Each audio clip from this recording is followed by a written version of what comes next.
स्वागत है आप सभी का आज के इस न्यू वीडियो में, जो कि एक श्रृंखला चल रही है जिसमें हम आपको जीव विज्ञान के प्रीवियस ईयर के क्वेश्चंस पेपर जो है सॉल्व करा रहे हैं। तो ये उसका सेट नंबर 4 है, जैसा कि आप स्क्रीन पर देख पा रहे हैं। तो आइए इसे सॉल्व करते हैं। इससे पहले एक रिक्वेस्ट करूँगा कि 3 प्रीवियस ईयर के पेपर जो हैं सॉल्व कराए जा चुके हैं। यदि वो वीडियो आपने नहीं देखी है तो मैं उसका लिंक जो है डिस्क्रिप्शन बॉक्स में दे दूँगा, आप वहाँ से जाकर ये वीडियो देख सकते हैं। तो आइए आज का यह वीडियो जो है पेपर जो है सॉल्व करता हूं। तो इसमें देखिए, सबसे पहले जो आपका पेपर आएगा उसमें बहुविकल्पी प्रश्न होंगे, और बहुविकल्पी प्रश्न की श्रृंखला आप जानते हैं 4 बहुविकल्पी प्रश्न आते हैं। तो इसमें सबसे पहला ही लिखा है कि सही विकल्प चुनकर अपनी उत्तर पुस्तिका में लिखिए। का नंबर क्वेश्चन है, कौन सा नाइट्रोजनी क्षार, नाइट्रोजनी बेस जो है वो डीएनए में उपासित नहीं होता है। देखिए, डीएनए में थायमिन होता है, एडेनिन होता है, ग्वानिन होता है, लेकिन यूरेसिल जो है ये आरएनए में पाया जाता है, ये डीएनए में नहीं पाया जाता। तो आपका ऑप्शन जो है सेकंड राइट हो जाएगा। आगे दूसरा एक का खा नंबर विकल्प है, मेंडल ने अपने प्रयोगों में कितने विपरीतार्थ लक्षणों को सम्मिलित किया था। देखिए, मेंडल ने जो पाइसम सैटाइवम ये मटर का बोटेनिकल नेम है, या आप सीधे भी उद्यान मटर लिख सकते हैं। उद्यान मटर इसका बोटेनिकल नाम अगर पूछा जाता है तो पाइसम सैटाइवम। कुल 34 किस्मों का प्रयोग किया, जिनमें से केवल 22 वेराइटीज़ पर कार्य किया, और 22 वेराइटीज़ पर कार्य करके उन्होंने 7 जो है विपरीत लक्षणों को निकाला था। तो इसका ऑप्शन जो राइट आंसर हो जाएगा वो 7 हो जाएगा। आगे गा नंबर जो क्वेश्चन है, इसमें लिखा है दात्र कोशिकाएं अरक्तता रोग किस उत्परिवर्तन का उदाहरण है। ये जो प्रैक्टिस सेट 3 था उसमें भी क्वेश्चन था, तो ये बिंदु उत्परिवर्तन का उदाहरण है। फर्स्ट नंबर क्वेश्चन इसका राइट हो जाएगा। इसके अतिरिक्त घा नंबर क्वेश्चन देखेंगे, परागकण पुष्प के किस अंग के भीतर निर्मित होते हैं। तो देखिए, ये जायांग, अंडाशय, गुरु बीजाणुधानी, ये कुछ नहीं किस में होते हैं, तो लघु बीजाणुधानी में निर्मित होते हैं, और इसके निर्माण की प्रक्रिया लघु बीजाणु जनन कहलाती है। तो यहाँ पर घा का भी प्रथम क्वेश्चन ही सही हो जाएगा। इसके बाद जो है ये निश्चित उत्तरी प्रश्न होते हैं, एक शब्द लिखकर भी आप इसके प्रश्नों को उत्तर दे सकते हैं। तो यहाँ पर 2 में भी 5 होते हैं आपके, का, खा, गा, घा, यहाँ। तो मलेरिया रोग का संचरण किस जीव के कारण होता है। सभी लोग जानते हैं संचरण का मतलब होता है फैलना। तो किस जीव के कारण फैलता है, हम सब लोग जानते हैं कि मच्छर के काटने से फैलता है मलेरिया जो है, मच्छर के। तो कौन सा मच्छर होता है, तो मच्छर होता है एनोफिलीज मच्छर के काटने से फैलता है। तो इसका राइट आंसर हो जाएगा एनोफिलीज। इसके अतिरिक्त अगर हम पूछें कि मलेरिया रोग के संचरण वाहक का नाम, अगर वाहक का नाम पूछता है तो फिर यहाँ पर प्लाज्मोडियम हो जाता। तो यहाँ पर प्लाज्मोडियम सही होता है। यहाँ पर आपको प्लाज्मोडियम लिखना पड़ता है जब वाहक का नाम पूछता, कारक का नाम पूछता। वाहक तो एनोफिलीज मच्छर ही है, कारक का नाम अगर पूछता तो फिर प्लाज्मोडियम यहाँ पर सही आंसर हो जाता है। अब यहाँ पर पूछा है किसी एक पारजीनी जंतु को हम GMO यानी जेनेटिकली मॉडिफाई ऑर्गेनिज्म भी कहते हैं का जंतु का नाम लिखना है, तो आप BT भेड़ लिख सकते हैं, BT सीप जो है आप यहाँ पर लिख सकते हैं। इसके अतिरिक्त पुष्प के रंगीन आकर्षक दल किस प्रकार के परागण हेतु आवश्यक होते हैं। देखिए, जिसमें स्वपरागण होता है वे पुष्प रंगीन नहीं होते हैं। तो जनरली सामान्य बात है कि ये पर परागण के लिए आवश्यक होते हैं। तो पर परागण के लिए, रंगीन आकर्षक दल किसके लिए होते हैं, पर परागण के लिए। यहाँ पर हम थोड़ा सा इसको अरेंज कर दे रहे हैं। हाँ, तो अब हम 1 नंबर क्वेश्चन सॉल्व करेंगे। पारिस्थितिकी तंत्र की शब्दावली में हरे पादपों हेतु किस शब्द का प्रयोग किया जाता है। तो हरे पादप कौन होते हैं, प्रोड्यूसर होते हैं। प्रोड्यूसर को हिंदी में उपभोक्ता बोलते हैं, तो इनके लिए शब्द प्रयोग किया गया है उपभोक्ता। ठीक है, तो ये यहाँ पर राइट आंसर हो जाएगा। इसके अतिरिक्त 3 नंबर क्वेश्चन, इसको आप 2 नंबर में लगभग 30 से 40 शब्दों में लिख सकते हैं। जनरली 30 शब्दों में ही लिखिए।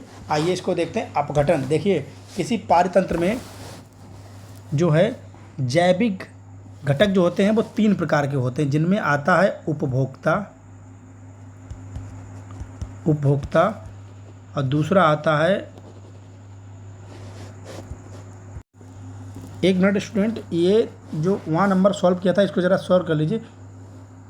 प्रोड्यूसर को इंग्लिश में सही लिखा है लेकिन हिंदी में हमने गलत लिख दिया है। इसको उत्पादक बोलते हैं, प्रोड्यूसर को हिंदी में हमने गलत लिख दिया था, उपभोक्ता नहीं कहते हैं, उत्पादक कहते हैं प्रोड्यूसर को। यहाँ पर थोड़ा सा आप सही कर लीजिएगा, ध्यान आ गया हमको, इसीलिए हम यहाँ पर रुक गए थे। तो सबसे पहले कौन आता है? उत्पादक। कौन आते हैं? उत्पादक। हरे पौधों के लिए उत्पादक या फिर इंग्लिश में प्रोड्यूसर कहते हैं। यहाँ पर आ जाता है उपभोक्ता, और तीसरा जो होता है वो बचते हैं अपघटक। अपघटक, ये 3 जैविक होते हैं, तो इसको पूछा गया है अपघटक। अपघटक से ही बना एक शब्द है जिसमें कवक और जीवाणु मिलकर, देखिए मैं यहाँ पर लिख दे रहा हूँ, कवक और जीवाणु मिलकर अपघटन की क्रिया को पूर्ण करते हैं। क्या करते हैं? तो इससे आगे हम लिखेंगे अभी।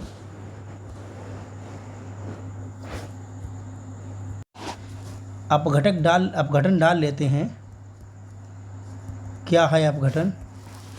तो देखिए, जो जीव अपघटन की क्रिया के द्वारा पादपों तथा जंतुओं को, सॉरी यहाँ पर लिख देंगे मृत पादपों तथा जंतुओं के शरीर को जटिल कार्बनिक पदार्थों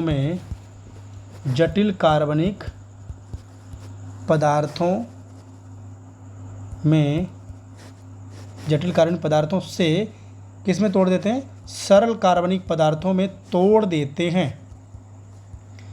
कार्बनिक पदार्थों में तोड़ देते हैं, अपघटक कहलाते हैं। क्या कहलाते हैं? अपघटक। तथा इनकी यह क्रिया क्या कहलाती है? अपघटन कहलाती है। ठीक है, आप सीधे एक लाइन में लिख सकते हैं कि मृत पादपों तथा जंतुओं के शरीर को जटिल कार्बनिक पदार्थों से सरल कार्बनिक पदार्थों में तोड़ने की क्रिया अपघटन कहलाती है, और यह अपघटकों के द्वारा संपन्न की जाती है। अपघटक कौन होते हैं? तो इसमें जीवाणु आता है और कवक आते हैं। ये 2 ऐसे होते हैं। मोल्ड्स भी आते हैं इसमें, मोल्ड्स भी, जो अपघटन की क्रिया को पूर्ण करते हैं। इसके आगे विकल्प देखेंगे। इसके आगे जो खा नंबर क्वेश्चन है इसको देखते हैं।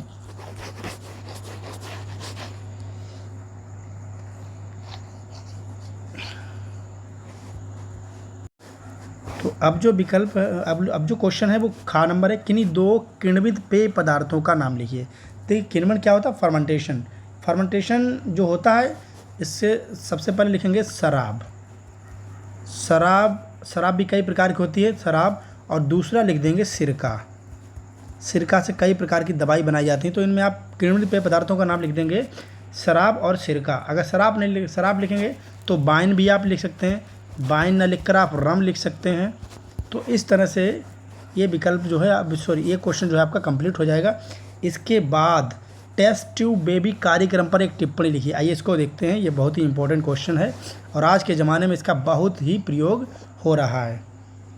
तो देखिए अभी, तो गा नंबर क्वेश्चन में लिखा है टेस्ट ट्यूब बेबी।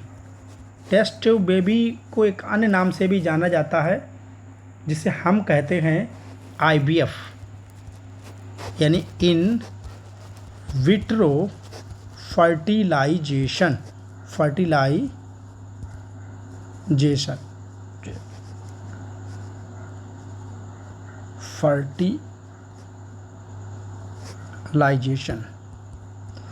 तो यह या इसे एक और नाम से जानते हैं अंतः पात्रे निषेचन। ये है, क्या है इसमें लिखते हैं। देखिए यह तकनीक, इसमें लिखेंगे यह तकनीक, पेन चेंज कर लेते हैं। यह तकनीक उन स्त्रियों, देखिए, उन स्त्रियों के लिए सहायक है जिनमें गर्भधारण नहीं होता।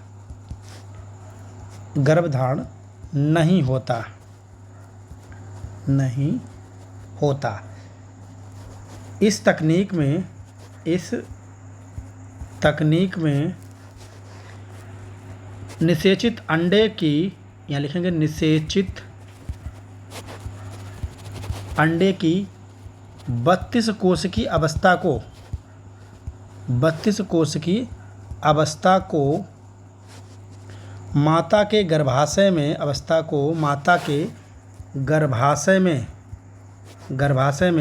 रोपित कर दिया जाता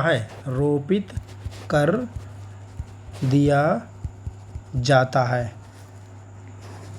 गर्भ की अवधि पूर्ण होने पर, यहाँ लिख दे रहा हूँ, पूर्ण होने पर माताएं स्वस्थ शिशु को जन्म देती हैं। तो यह है अंतःपात्रे निषेचन, जिसे टेस्ट ट्यूब बेबी या IVF भी कहते हैं। तो ये विधि इस समय बहुत ही प्रयोग की जा रही है, ये इम्पोर्टेंट रहेगा आपकी परीक्षा के लिए, तो इस पर हम स्टार लगाते हैं। कुछ नहीं है, क्या है कि यह तकनीक उन स्त्रियों में प्रयोग की जाती है जिनमें गर्भधारण नहीं होता। इस तकनीक में निषेचित अंडे, यानी अंडे को बाहर निकालकर लेबोरेटरी में उसका निषेचन करा लिया जाता है। फिर उस निषेचित अंडे की 32 कोष की स्टेज जो हो जाती है, उसको माता के गर्भाशय में रोपित कर दिया जाता है। जब गर्भ अवधि पूरी हो जाती है तो माँ जो है शिशु को जन्म देती है। यही थी। तो अब जो घ क्वेश्चन नंबर है उसमें लिखा है संयुग्मी तथा विषमयुग्मी में 2 अंतर बताइए। चलो अंतर लिखते हैं। घ नंबर लिखेंगे संयुग्मी तथा विषमयुग्मी में अंतर। तो अब हम संयुग्मी एवं विषमयुग्मी में 2 अंतर देखेंगे। अंतर क्या, देखिए संयुग्मी में क्या होता है, एक जीन के, यहाँ देखेंगे, एक जीन के दोनों युग्म विकल्पी समान प्रकार के होते हैं। और इधर लिखेंगे विषमयुग्मी में एक जीन के लिए दोनों युग्म विकल्पी असमान होते हैं, यानी अलग अलग असमान होते हैं। दूसरा जो क्वेश्चन हो जाएगा, केवल एक ही प्रकार के युग्मक बनते हैं। संयुग्मी में केवल एक ही प्रकार के युग्मक बनते हैं, जबकि विषमयुग्मी में दोनों अलग अलग प्रकार के युग्मक बनते हैं। और इसे जो है विषमयुग्मी को एक कैपिटल टी दूसरी स्मॉल टी से डिनोट करते हैं। ये एक टी हो गई और दूसरी ये टी हो गई। ये कैसे करते हैं देखो, इस तरह से। और यहाँ लिखेंगे स्मॉल टी दोनों होंगी और या तो फिर दोनों कैपिटल टी होंगी। कैपिटल टी वाला प्रभावी संयुग्मी होता है और स्मॉल दोनों टी वाला अप्रभावी संयुग्मी होता है। तो इस तरह से ये क्वेश्चन आपका कंप्लीट हुआ। आगे जो है क्वेश्चन, इसमें आरएनए के राइबोसोम्स के 2 कार्य पूछे गए हैं। तो राइबोसोम का एक कार्य बहुत ही इंपॉर्टेंट होता है कि यह कोशिका में, लिख देंगे, यह कोशिका में प्रोटीन का संश्लेषण करते हैं या प्रोटीन का निर्माण करते हैं। इसीलिए इनको सेल की प्रोटीन फैक्ट्री बोला जाता है। इन्हें प्रोटीन की फैक्ट्री बोला जाता है, किसकी, सेल की। क्यों? क्योंकि ये प्रोटीन का निर्माण करते हैं। दूसरा लिख देंगे हम, तो आरएनए के 2 कार्य कौन कौन से हैं। नंबर 1, ये कोशिका में प्रोटीन संश्लेषण करते हैं, अर्थात प्रोटीन का निर्माण करते हैं, इसीलिए इन्हें सेल का प्रोटीन फैक्ट्री कहा जाता है। और दूसरा कार्य हो जाएगा, यह पॉलीपेप्टाइड श्रृंखला के निर्माण के लिए स्थान उपलब्ध कराते हैं। तो इस तरह से ये जो है आपके 3 नंबर क्वेश्चन के सभी क्वेश्चन पूर्ण हुए। तो अब है क्वेश्चन नंबर 4, जैसा कि आप स्क्रीन पर देख पा रहे होंगे।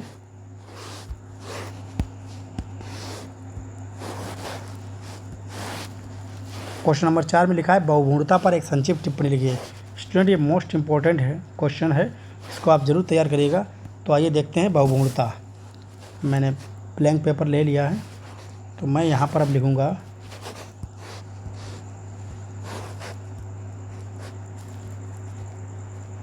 बहुभुणता।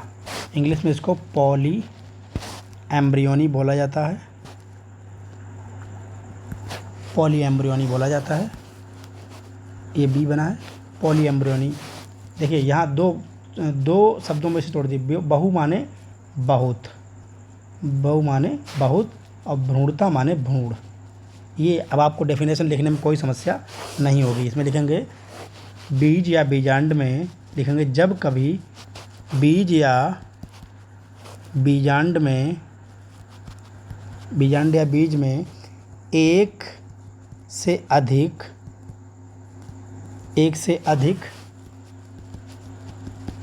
भ्रूणों के, एक से अधिक भ्रूण पाए जाते हैं, इसलिए लिखेंगे भ्रूण। आप थोड़ा सा मैं रीड कर लेता हूँ। जब कभी बीजांड या बीज में एक से अधिक भ्रूण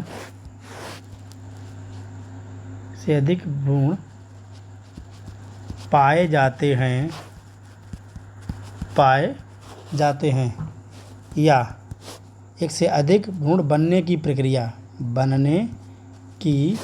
प्रक्रिया क्या कहलाती है? बहुभ्रूणता कहलाती है। बहुभ्रूणता कहलाती है।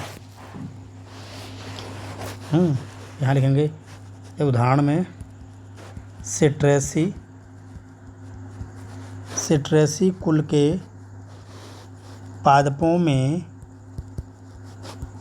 यह घटना देखने को मिलती है।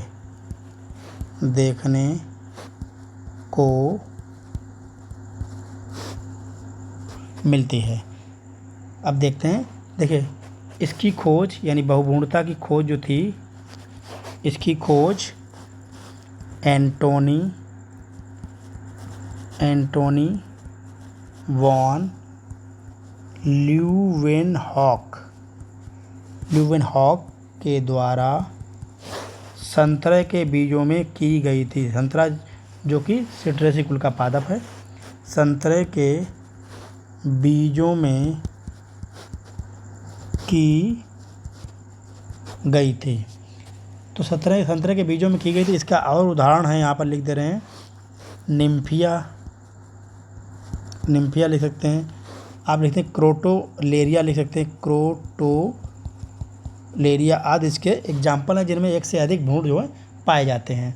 अब देखिए बहुभ्रूणता जो 4 प्रकार की होती है, एक तो सरल, दूसरी मिश्रित, तीसरी विदलन और अपस्थानिक। अगर संतरे के बीजों में पूछा जाए तो आप लिखेंगे अपस्थानिक बहुभ्रूणता, यानी एडवेंटेशियस एम्ब्रियोनी पाई जाती है किसमें? संतरे के बीजों में। एक बहुत इंपॉर्टेंट क्वेश्चन है, प्याज में किस प्रकार की बहुभ्रूणता खोजी जाती है?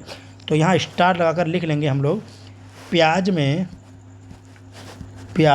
में मिश्रित बहुभ्रूणता पाई जाती है। मिश्रित बहुभ्रूणता पाई जाती है। इंपॉर्टेंट क्वेश्चन कभी कभी इसको पूछ लेता है। तो प्याज में मिश्रित बहुभ्रूणता पाई जाती है। अब देखेंगे हम क्वेश्चन नंबर अगला, स्त्री केसर के 3 अंगों को चित्र द्वारा दर्शाइए। तो आइए अब हम चित्र बनाते हैं, और इसमें लिखना नहीं है, चित्र सहित दर्शाइए। तो चित्र केवल बनाना है आपको। तो मैं यहाँ पर आपको चित्र बनाकर दिखाता हूँ।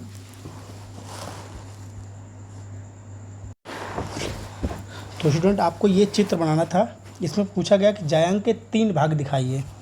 तो जायांग के 3 भाग कौन से होते हैं? एक तो होता है वर्तिकाग्र, दूसरा वर्तिका, और तीसरा जो होता है अंडाशय। तीसरा कौन सा होता है? अंडाशय। ये 3 पार्ट होते हैं स्त्री केसर या जायांग के। कौन कौन से? जो हमने रेड कलर से गोल कर रखे हैं, ये वर्तिकाग्र, वर्तिका और एक होता है अंडाशय। ये 3 पार्ट आपको इस चित्र की सहायता से बनाकर दिखाने थे। तो ये चित्र जो है मोस्ट इम्पॉर्टेंट हो जाता है। इसमें कुछ लिखना ज़रूरी नहीं था क्योंकि वर्णन पूछा नहीं गया। आप चाहें तो लिख सकते हैं वर्तिकाग्र। जैसे वर्तिकाग्र में लिखेंगे तो वर्तिकाग्र जो ऊपरी शीर्ष का भाग, छत्रनुमा भाग वर्तिकाग्र कहलाता है। मध्य में खोखली पतली नलिका का रचना वर्तिका कहलाती है, तथा निचला फूला हुआ अंडाशय, ये जो फूला हुआ भाग है ये क्या कहलाता है? अंडाशय कहलाता है। इस तरह से आप लिख सकते हैं इसको। तो अब हम क्वेश्चन नंबर अगला पढ़ते हैं, इसे हम इरेज कर देंगे। अब लिखा है पुरुष लिंग की 3 सहायक ग्रंथियों के नाम लिखे। देखिए वर्णन नहीं पूछा गया है, केवल उनके नाम पूछा गया है। अगर आपको नाम 3 ग्रंथियों के याद हैं तो उनको लिख दीजिएगा। आइए हम तीनों के नाम जो है पता करते हैं कौन कौन से नाम होते हैं। तो हम डालेंगे पुरुष लिंग की सहायक 3।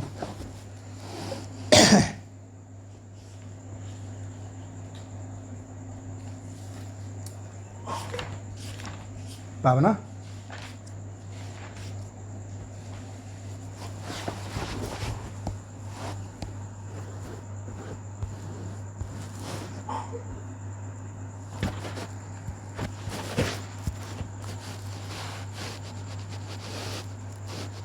क्वेश्चन नंबर जो है हम लिखेंगे 4 का गा।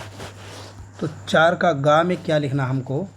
4 का गा लिखा है पुरुष लिंग की 3 सहायक जनन ग्रंथियों के नाम।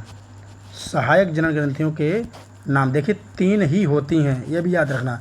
सहायक जनन ग्रंथियां जो होती हैं वो 3 ही होती हैं। नंबर 1 में लिखेंगे 1 पेयर,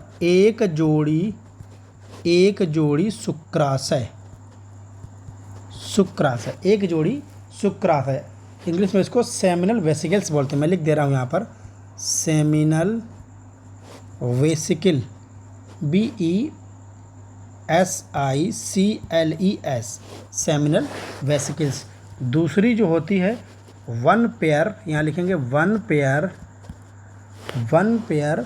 प्रोस्टेट ग्लैंड, PROSTATE,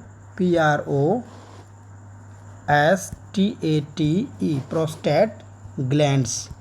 आप इंग्लिश में ही प्रोस्टेट ग्लैंड लिख दीजिएगा इस तरह से, प्रोस्टेट ग्रंथि, प्रोस्टेट ग्रंथि। तीसरी जो होती है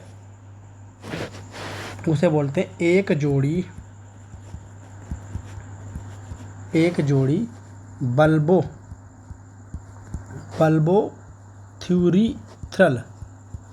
बल्बोथ्यूरिथ्रल, या इसी को बोलते हैं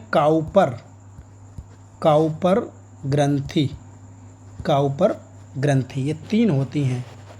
आप इसको काउपर ग्लैंड्स भी लिख सकते हैं इस तरह से, काउपर ग्लैंड्स। ये इस तरह से 3 पुरुष लिंग की 3 सहायक जनन ग्रंथियाँ होती हैं। एक तो 1 पेयर जो होता है शुक्राशय, या इंग्लिश में इसको सेमिनल वेसिकल्स बोलते हैं। दूसरा 1 पेयर प्रोस्टेट ग्रंथ, एक जोड़ी प्रोस्टेट ग्रंथि। और तीसरा जो होता है 1 यानी एक जोड़ी बल्बो यूरिथ्रल या फिर काउपर ग्लैंड। ये 3 सहायक जनन ग्रंथियाँ होती हैं। तो आइए अगला क्वेश्चन सॉल्व करते हैं। 4 के घा में पूछा गया है, यहाँ पर लिखेंगे 4 का घा। यहाँ लिखेंगे प्राथमिक उत्पादकता, और यहाँ लिखेंगे दूसरी तरफ द्वितीयक उत्पादकता।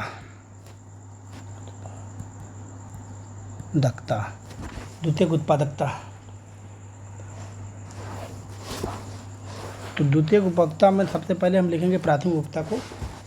देखिए उत्पादकों द्वारा सूर्य के विकिरण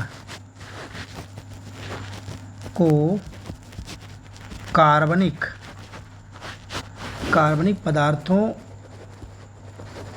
पदार्थों के रूप में संग्रहित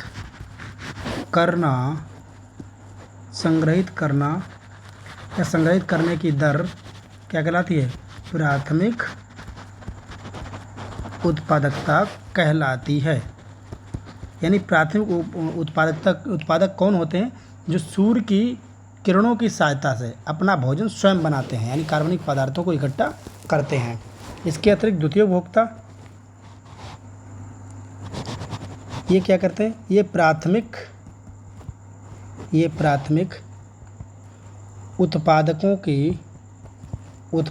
की संग्रहित ऊर्जा का उपयोग करते हैं, यानी ये प्राथमिक उपभोक्ता होते हैं। ठीक है, तो इस तरह से ये हो जाएगा।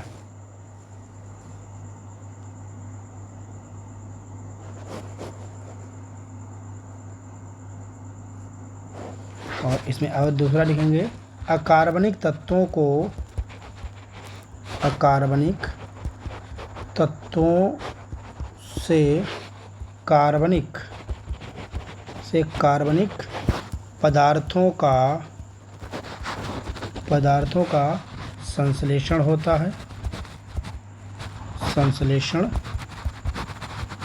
है। और इधर लिखेंगे कार्बनिक पदार्थ, इसका उल्टा होता है ये अकार्बनिक पदार्थों से अकार्बनिक पदार्थों का संश्लेषण होता है। तो इस तरह से आप इतना लिख देंगे, आपका क्वेश्चन कंप्लीट हो जाएगा।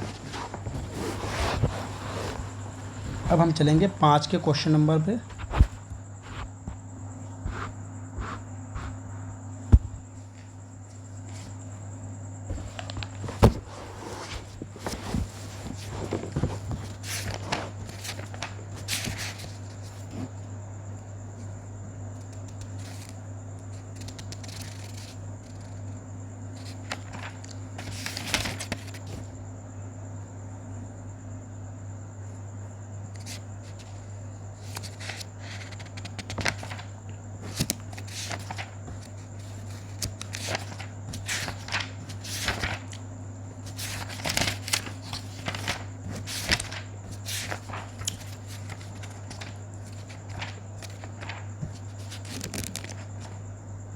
विकास चैप्टर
तो हम लिखेंगे 5 का प्राकृतिक वर्णवाद का एक उदाहरण।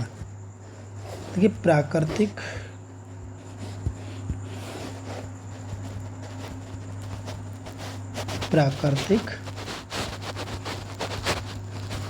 वर्णवाद। प्राकृतिक वर्णवाद का एक उदाहरण है औद्योगिक अतिकृष्टता। देखिए, डार्विन ने एक एग्जाम्पल दिया था, औद्योगिक अतिकृष्टता। उदाहरण के रूप में इसे हम लिख सकते हैं औद्योगिक अतिकृष्टता। इसमें लिखेंगे, देखिए क्या था कि प्राकृतिक वर्ण का समर्थन में इंग्लैंड में सलब होते हैं, सलब काले रंग के सलभों या इसी को मॉथ कहते हैं, मॉथ के संग्रह का है। देखा गया कि जो औद्योगिकरण में शहरी क्षेत्र थे वहाँ पर वृक्षों पर सफ़ेद पंखों वाले सलब काले रंग के पंखों में अपेक्षा अधिक थे, परंतु औद्योगिकरण के कारण 1920 में उस क्षेत्र में गहरे रंग के सलब अधिसंख्यक थे, अर्थात अनुपात उल्टा हो गया। यानी जब प्रदूषण का औद्योगिकरण का अवलोकन किया गया तो उस समय जो था वृक्षों पर सफ़ेद पंखों वाले सलब काले रंग के पंखों की अपेक्षा अधिक थे। लेकिन जब उसका फिर से पुनः औद्योगिकरण के बाद जो है डेटा इकट्ठा किया गया तो उसमें क्या था, उस क्षेत्र में गहरे रंग के सलब अधिसंख्यक थे, यानी काले रंग के थे वो ज़्यादा हो गए और जो सफ़ेद रंग के थे वो कम हो गए। तो इसका एक कारण बताया गया है कि औद्योगिकरण के बाद वाली अवधि में उद्योगों के धुओं और कालिख के कारण वृक्षों के तने काले पड़ गए। इस कारण सलबों का शिकार करने वाले प्राणियों की निगाह से काले सलब जो हैं वो बच गए और सफ़ेद वाले जो क्या थे वो अधिक मारे गए। तो ये इसका एग्जाम्पल्स हो जाएगा। ये चाहे तो आप लिख कर लिखा दें या फिर इस तरह से सुन लीजिए, आप लिख लीजिएगा। आगे अगला क्वेश्चन जो है वो, तो प्रतिबंधन एंजाइमों का कार्य जो होते हैं, प्रतिबंधन एंजाइम जो होते हैं वो 3 प्रकार के होते हैं। सबसे पहले यहाँ पर लिखेंगे एक्सोन्यूक्लियेज,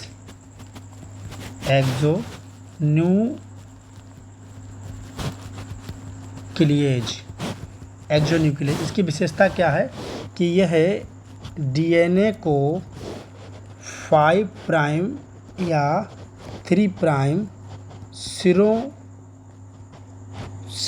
सिरों पर न्यूक्लियोटाइड को काटता है, न्यूक्लियोटाइड को पृथक करता है या काटता है, पृथक करता है। कहाँ? 5 प्राइम और 3 प्राइम के सिरों से। दूसरा जो होता है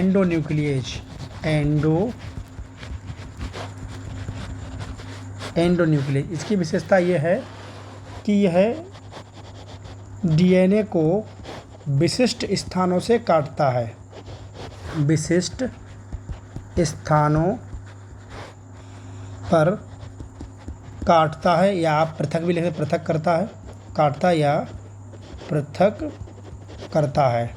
और तीसरा आता है सबसे इम्पोर्टेंट प्रतिबंधन, इसे कहते हैं प्रतिबंधन एंडोन्यूक्लियेज।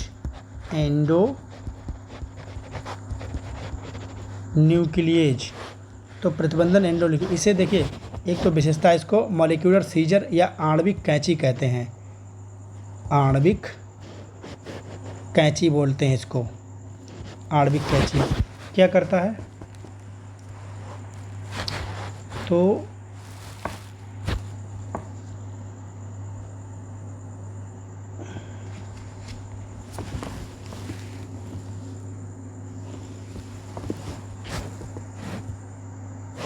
यह एंजाइम, यहाँ लिखेंगे, यह एंजाइम डीएनए में विशिष्ट विलोम पद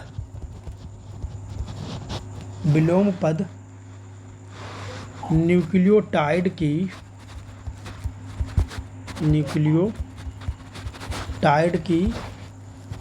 पहचान करता है, तब उसको काटता है, पहचान करता है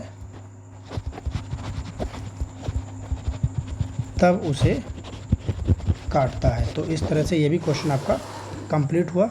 नेक्स्ट क्वेश्चन जो देखेंगे वह अनुकूली विकिरण पर एक टिप्पणी लिखिए। अनुकूली विकिरण, आइए इसको लिखते हैं। तो 5 का गा लिखेंगे यहाँ पर,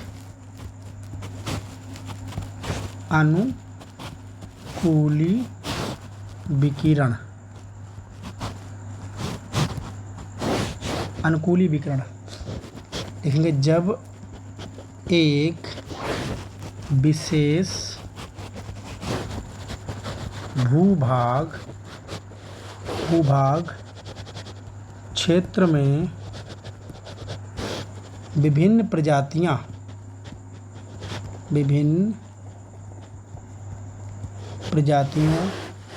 के विकास का प्रक्रम एक बिंदु से शुरू होकर अन्य भूभाग क्षेत्रों तक लिखें, तक प्रसारित होता है। तो इसके प्रसारण की प्रक्रिया या इसके प्रसारित होने की, ऐसे लिखें, प्रसारित होने की प्रक्रिया को अनुकूली विकिरण कहते हैं। अनुकूली विकिरण कहते हैं। देखिए 3 प्रकार से होता है। एक तो भौगोलिक विभाजन, जातियों में भोजन के लिए स्पर्धा और प्रजनन विभक्ता। इसका कारण भी हो सकते हैं, यहाँ लिखेंगे कारण। तो यहाँ लिखेंगे कारण, किस कारण होता है? तो नंबर 1 लिखेंगे भौगोलिक विभाजन, या तो जीवों में भौगोलिक विभाजन होगा, या फिर नंबर 2 पर भोजन के लिए स्पर्धा, भोजन के लिए स्पर्धा, और नंबर 3 पर प्रजनन, प्रजनन के लिए स्थान, प्रजनन के लिए स्थान। इस तरह से ये अनुकूली विकर्ण होता है। अगला क्वेश्चन अनिषेक जनित फल, तो इस पर हम ऐसे ही पढ़ दे रहे हैं। तीसरे वाले उसमें इसको हल कराया जा चुका है। अनिषेक जनित फल कौन से? देखिए, अनिषेक जनित होता है जब फल का निर्माण बिना निषेचन के फल का निर्माण होता है, तो वो जो फल होते हैं वो कौन कहलाते हैं? अनिषेक जनित फल कहलाते हैं। देखिए, कृत्रिम और प्राकृतिक 2 प्रकार से होता है। तो आप तीसरा जो सेट था उसमें आप इसको देख लीजिएगा। इसके अतिरिक्त अपसारी विकास अनुकूलित और जो अनुकूली विकर्ण था ये लगभग समान ही होते हैं। तो आइए इसे हम देखते हैं अपसारी विकास को। तो अब हम अपसारी विकास देखेंगे। ये 6 का नंबर क्वेश्चन है। अपसारी विकास देखिए, यहाँ लिखेंगे किसी एक जाति के जीव जब विभिन्न, देखिए वही बात आ रही है जो अनुकूली विकर्ण थी, विभिन्न भौगोलिक क्षेत्रों में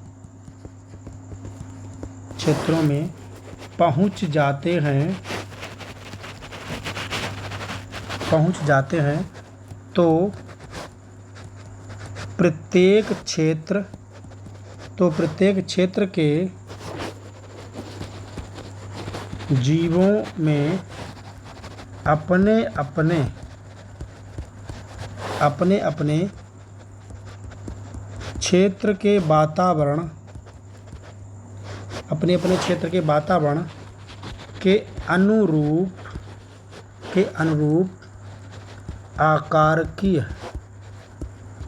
आकारकीय परिवर्तन उत्पन्न होने लगते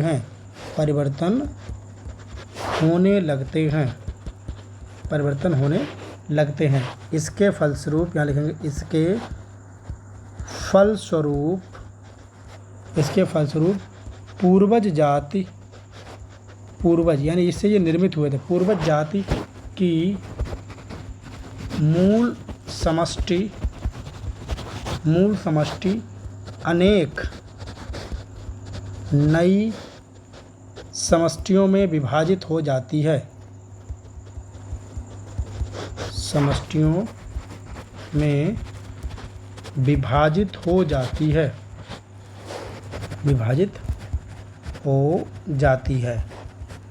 तो इसे क्या कहते हैं? तो इसे अपसारी विकास कहते हैं। अपसारी विकास कहते हैं। उदाहरण लिखेंगे इसमें। उदाहरण के लिए डार्विन की फिंचें,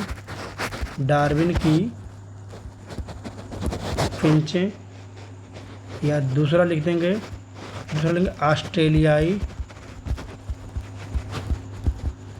ऑस्ट्रेलियाई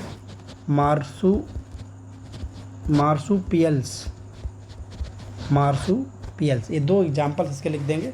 या फिर स्तनियों के पादों की संरचना इस तरह से लिख देंगे।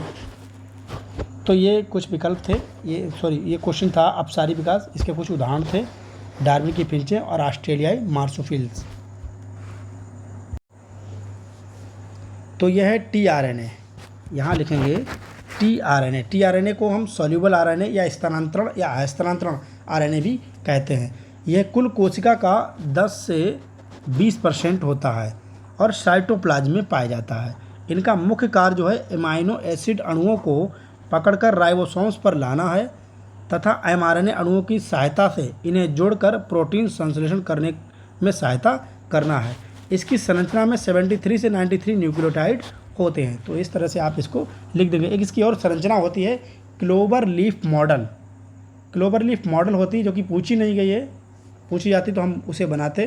कुछ इस तरह का चित्र होता है। ये यहाँ पर एंटीकोडॉन्स होते हैं और ये होती है टी साई भुजा और इसे कहते हैं डी भुजा, और ये होती है एंटीकोडॉन बाइंडिंग साइट। तो इस तरह की संरचना होती है। इसे पूछा नहीं गया है तो हम नहीं लिखेंगे। देखिए 5 का गा लिखा है ओपियाइड्स क्या होते हैं, ओपियोइड्स। तो यहाँ देखेंगे ये नशीले पदार्थ या अवसादक होते हैं जो हमारे शरीर की क्रियाओं को धीमा कर देते हैं। इनका प्राप्ति स्रोत क्या है, तो इनका प्राप्ति स्रोत अफीम पादप या फिर बोटेनिकल नेम पेपर सोमनीफेरम के लेटेक्स से प्राप्त किया जाता है। इसे मॉर्फिन के एसिटिलीकरण से प्राप्त किया जाता है, जिससे यह रासायनिक रूप से डाई एसिटिल मॉर्फिन कहलाते हैं। और इनका प्रभाव क्या होता है, तो ये शल्य क्रिया यानी ऑपरेशन में निषेधक या दर्द निवारक के रूप में प्रयुक्त होते हैं। इस तरह से ये अच्छा, इसे सामान्यतः इसमें क्या हीरोइन के नाम से भी जाना जाता है, जानिएगा। ये तीव्र और क्षीण गंधहीन वाले यौगिक होते हैं जो सफ़ेद रंग के पाउडर के रूप में प्राप्त होता है। ठीक है, आगे जो है लास्ट क्वेश्चन है। लास्ट क्वेश्चन, इससे पहले हम लोग थोड़ा सा यहाँ पर लॉन्ग क्वेश्चन पर नज़र डाल लेते हैं, क्योंकि इनका जो है आंसर हम लिख नहीं पाएंगे, टाइम ज़्यादा लगेगा। तो आप इनको देख लीजिएगा। कृषि में जैव प्रौद्योगिकी को मैथ बहुत ही इंपॉर्टेंट है। इससे विभिन्न प्रकार की जीएमओ क्रॉप्स और विभिन्न प्रकार की कृषि के लिए दवाएं औषधियाँ बनाई जा रही हैं, तो उनका महत्व आप लिखेंगे।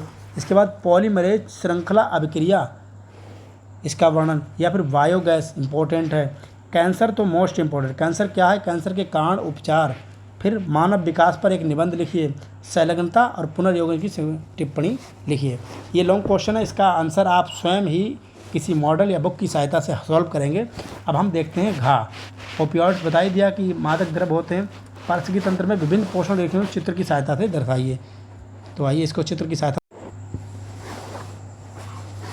तो यह पोषी स्तर बना हुआ है। यहाँ देखेंगे सबसे पहले उत्पादक आते हैं। कौन आते हैं, उत्पादक। इन्हें ही प्रथम पोषी स्तर कहा जाता है, T1। उत्पादकों के पास 100% एनर्जी होती है। इनको कौन खाएगा, शाकाहारी खाएंगे। इन्हें T2 यानी द्वितीय पोषी स्तर, और ये प्राथमिक उपभोक्ता भी होते हैं। फिर इसके बाद शाकाहारी को मांसाहारी खाएंगे। मांसाहारी का मतलब है वो जो खरगोश को खा लेंगे, जो हिरन को खा लेंगे, वो प्रथम मांसाहारी कहलाते हैं, और इन्हें द्वितीय उपभोक्ता भी कहा जाता है। और ये तृतीय पोषी स्तर के एनिमल होते हैं। इसके बाद आता है चतुर्थ श्रेणी T4। चतुर्थ श्रेणी, इसमें उच्च मांसाहारी आते हैं जो मांसाहारियों को खाते हैं, या फिर ये तृतीय उपभोक्ता भी कहलाते हैं। अर्थात इसके बाद अपघटक सबसे लास्ट में आते हैं। अपघटक में जीवाणु और कवक आते हैं जो इन सभी को डिकम्पोज करने का कार्य करते हैं। चाहे उत्पादक हो, चाहे कोई सा मांसाहारी हो, उनको डिकम्पोज करने का कार्य करते हैं। तो इस तरह से आपको ये एक टेबल बना देनी थी पोषी स्तर की 6 के घा में। बस आज के लिए बस इतना ही, मिलते हैं नेक्स्ट वीडियो में। बस